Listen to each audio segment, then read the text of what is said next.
ইয়াতে ৰাতিপুৱাৰ ভাগত এক গুলীয়াগুলী ঘটনা সংঘটিত হৈছে আৰু বন বিভাগে অতি প্ৰৰোচিতভাৱে জনগণক গুলিয়াই সাকৱাত হুছেইন বুলি এজন 18 বছৰীয়া যুৱকক হত্যা কৰিছে।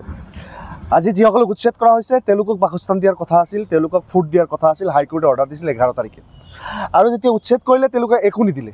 এতিয়া যেতিয়া লামলাকটোখিনি গোটাবলৈ মানুহখিনি এই কৃষ্ণাইৰ এই অঞ্চলৰ এই তেওঁলোকৰ উচ্ছেদিত ভূমিত যেতিয়া গৈছে, লামলাকটো গোটাই আছিল, সেই পৰ্যন্ত তেওঁলোকক গোটাব নিদিয়ে। ত্ৰিপাল টানি কোনোবাই ক'ৰবাত ঘৰ পানী বনাই আছে, অকণমান ৰৈ আছে। এই গৰমত বৰষুণৰ সময়ত ত্ৰিপালৰ তলত কোনোবাই আশ্ৰয় লৈ আছে, সেইটো থাকিব নিদিয়ে। আৰু বৰঞ্চ কি কৰিলে, ৰাতিপুৱাৰ ভাগত JCB লৈ গৈ যিটো ৰাস্তাৰে তেওঁলোকে অহা যোৱা কৰিব, যিটো ৰাস্তাৰে লামলাকটো বস্তু বাহিনী যিখিনি ভাঙি ধ্বংসস্তূপত পৰিণত সেইখিনি লৈ যাব, সেইখিনি পৰ্যন্ত ফৰেষ্টাৰে আনিব নিদিয়ে। ফৰেষ্টাৰে কয় যে এজন জনক বৰ্মন, জগদীশ বৰ্মন বুলি এজন ফৰেষ্টাৰে, আমি ৰাইজৰ সাক্ষ্য গ্ৰহণ কৰি ৰাইজৰ মাজত যিখিনি কথা গম পাইছোঁ, তেখেতে অতি প্ৰৰোচিতভাৱে তেখেতে বাৰম্বাৰ প্ৰতিদিন ভাবুকি দি আছিল যে তোমালোকে মোৰ পকেটৰ পইচা, ঘৰৰ পইচা লৈ আনিলেও যদি মই গুলিয়াব লাগে, বন্দুক কিনি হ'লেও যদি গুলিয়াব লাগে তোমালোকে গুলিয়াম, ভয় ভাবুকি, পুলিচ প্ৰশাসন ভাবুকি ইত্যাদি দি আছিল।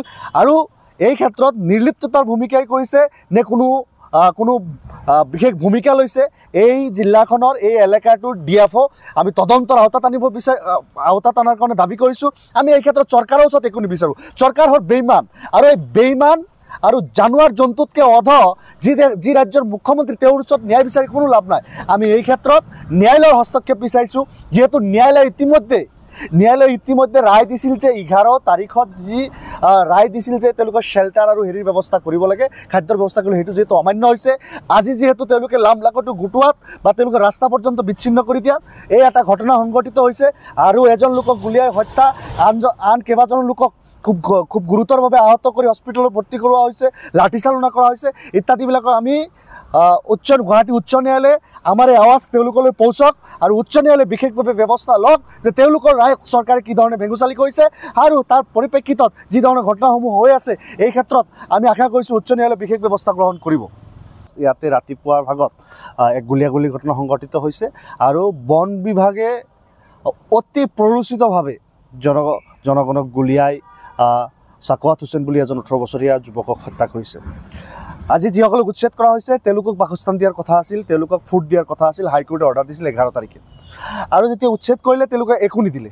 এতিয়া যেতিয়া লামলাকটোখিনি গোটাবলৈ মানুহখিনি এই কৃষ্ণাইৰ এই অঞ্চলৰ এই তেওঁলোকৰ উচ্ছেদিত ভূমিত যেতিয়া গৈছে, লামলাকটো গোটাই আছিল, সেই পৰ্যন্ত তেওঁলোকক গোটাব নিদিয়ে। ত্ৰিপাল টানি কোনোবাই ক'ৰবাত ঘৰ পানী বনাই আছে, অকণমান ৰৈ আছে। এই গৰমত বৰষুণৰ সময়ত ত্ৰিপালৰ তলত কোনোবাই আশ্ৰয় লৈ আছে, সেইটো থাকিব নিদিয়ে। আৰু বৰঞ্চ কি কৰিলে, ৰাতিপুৱাৰ ভাগত JCB লৈ গৈ যিটো ৰাস্তাৰে তেওঁলোকে অহা যোৱা কৰিব, যিটো ৰাস্তাৰে লামলাকটো বস্তু বাহিনী যিখিনি ভাঙি ধ্বংসস্তূপত পৰিণত সেইখিনি লৈ যাব, সেইখিনি পৰ্যন্ত ফৰেষ্টাৰে আনিব নিদিয়ে। ফৰেষ্টাৰে কয় যে এজন জনক বৰ্মন, জগদীশ বৰ্মন বুলি এজন ফৰেষ্টাৰে, আমি ৰাইজৰ সাক্ষ্য গ্ৰহণ কৰি ৰাইজৰ মাজত যিখিনি কথা গম পাইছোঁ, তেখেতে অতি প্ৰৰোচিতভাৱে তেখেতে বাৰম্বাৰ প্ৰতিদিন ভাবুকি দি আছিল যে তোমালোকে মোৰ পকেটৰ পইচা, ঘৰৰ পইচা লৈ আনিলেও যদি মই গুলিয়াব লাগে, বন্দুক কিনি হ'লেও যদি গুলিয়াব লাগে তোমালোকে গুলিয়াম, ভয় ভাবুকি, পুলিচ প্ৰশাসন ভাবুকি ইত্যাদি দি আছিল।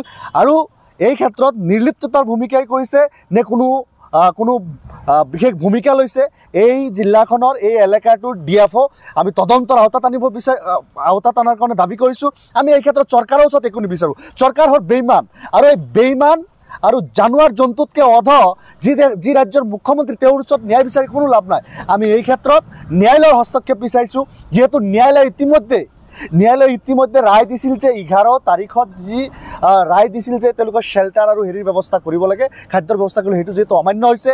আজি যিহেতু তেওঁলোকে লামলাকটো গোটোৱাত বা তেওঁলোকে ৰাস্তা পৰ্যন্ত বিচ্ছিন্ন কৰি দিয়াত এই এটা ঘটনা সংঘটিত হৈছে আৰু এজন লোকক গুলিয়াই হত্যা, আন কেইবাজনো লোকক খুব গুৰুতৰভাৱে আহত কৰি হস্পিটেলত ভৰ্তি কৰোৱা হৈছে, লাঠিচালনা কৰা হৈছে ইত্যাদিবিলাকৰ আমি গুৱাহাটী উচ্চ ন্যায়ালয়ে আমাৰ এই আৱাজ তেওঁলোকলৈ পৌঁছক আৰু উচ্চ ন্যায়ালয়ে বিশেষভাৱে ব্যৱস্থা লওক যে তেওঁলোকৰ ৰায় চৰকাৰে কি ধৰণে ভেঙুচালি কৰিছে আৰু তাৰ পৰিপ্ৰেক্ষিতত যি ধৰণৰ ঘটনাসমূহ হৈ আছে, এই ক্ষেত্ৰত আমি আশা কৰিছোঁ উচ্চ ন্যায়ালয়ে বিশেষ ব্যৱস্থা গ্ৰহণ কৰিব।